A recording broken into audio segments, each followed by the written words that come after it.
Assalamualaikum warahmatullahi wabarakatuh. Terima kasih sudah klik video ini. Kali ini kita akan membahas tentang ide bisnis, peluang usaha, dan contoh bisnis kanvas. Ide usaha adalah gagasan baru untuk menciptakan barang atau jasa yang berpotensi menjadi sumber pemasukan finansial. Sementara itu, peluang muncul dari proses pembacaan usaha yang berpotensi menjadi sumber pemasukan finansial. Selanjutnya, kriteria ide apa sih yang layak menjadi peluang bisnis? Yang pertama, menarik konsumen. Jika ide kamu tidak menarik konsumen, maka bukan ide yang bagus. Kamu perlu mengecek apakah di pasar memang ada permintaan atas barang atau jasa yang kamu ciptakan. Yang kedua, konsumen mampu membelinya. Jika ide tersebut menciptakan barang atau jasa yang terlalu mahal, konsumen tidak memiliki daya beli yang cukup.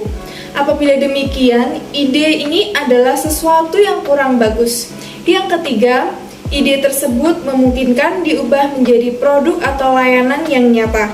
Sebagai pengusaha, saat menerapkan ide bisnis, kamu harus mempunyai kemampuan mewujudkan ide tersebut menjadi sesuatu yang nyata.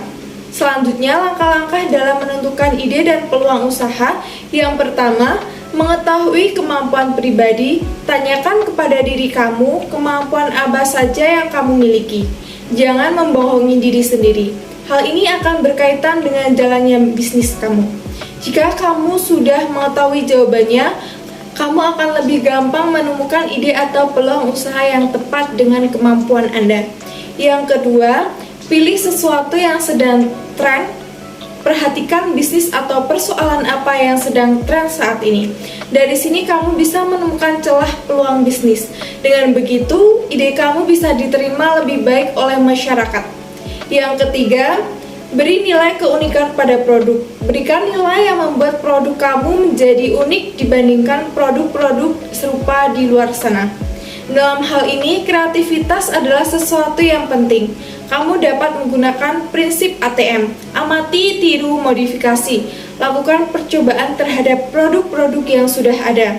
Pikirkan sesuatu yang out of the box. Di sini, imajinasi seseorang pengusaha sangat penting karena membuat produk bisa bersaing di pasaran.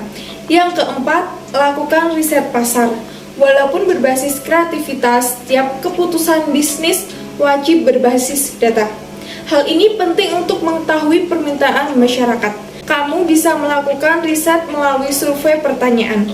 Dari situ kamu akan memperoleh feedback dari konsumen. Yang kelima, menciptakan jenis barang atau jasa baru. Disinilah inovasi berperan penting. Walaupun begitu, inovasi harus dilakukan secara hati-hati. Ide yang terlalu aneh bisa jadi justru akan ditolak pasar. Maka dari itu, lakukan uji coba terlebih dahulu sebelum memutuskan atau meluncurkan produk atau layanan tersebut. Kemudian, bisnis kanvas. Bisnis model kanvas merupakan sebuah tol atau strategi manajemen untuk menerjemahkan konsep, konsumen, infrastruktur maupun keuangan perusahaan dalam bentuk elemen-elemen visual.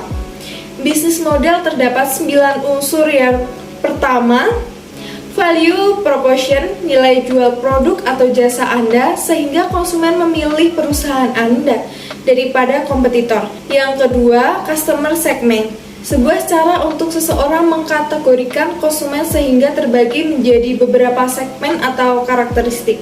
Yang ketiga, customer relationship, salah satu strategi perusahaan untuk menjaga hubungan baik dengan pelanggan. Yang keempat, channel, saluran pemasaran yang berhubungan dengan proses pendistribusian produk dari awal hingga akhir. Yang kelima, key activity, aktivitas yang dilakukan untuk mempertahankan dan menyampaikan value proposition. Yang keenam, key resource, aset yang dibutuhkan untuk menawarkan dan menyampaikan value proposition. Yang ketujuh, key partnership, pihak-pihak yang bisa diajak kerjasama dengan tujuan untuk menyokong dan mengoptimalkan alokasi sumber daya, mengurangi resiko, serta kinerja. Kedelapan, cost struktur, total seluruh biaya yang dikeluarkan perusahaan untuk menunjang seluruh operasional bisnisnya. Dan terakhir, revenue stream, sumber pendapatan perusahaan dari berbagai sumber seperti hasil penjualan, dividen, dan sebagainya. Kali ini saya akan mengambil contoh dari pemeliharaan sapi potong. Adalah untuk Partners itu penyedia sapi bakalan, supplier pakan dan obat, rumah potong hewan, dan dinas peternakan. Yang kedua Activity yaitu pemilihan bakalan, pemeliharaan sapi, pemberian pakan, pengolahan limbah, dan penjualan. Untuk value proposition yaitu sapi hidup, berkualitas, harga saing, tersertifikasi. Yang keempat yaitu customer relationship yaitu layanan personal, pembentukan asosiasi, website, dan phone.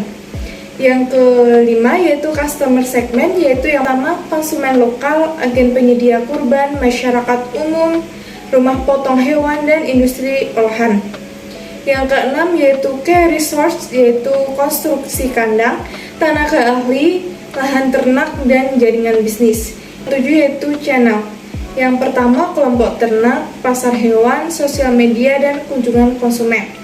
Yang kedelapan adalah cost struktur yaitu biaya tetap seperti kandang, lahan, sapi, tenaga kerja, dan kendaraan operasional. Yang kedua, biaya variabel seperti pakan, obat-obatan, konsentrat, vitamin, dan bensin. Yang terakhir yaitu venue stream yaitu satu penjualan sapi, kompos, dan bibit sapi. Terima kasih telah menyimak penjelasan dari saya. Wassalamualaikum warahmatullahi wabarakatuh.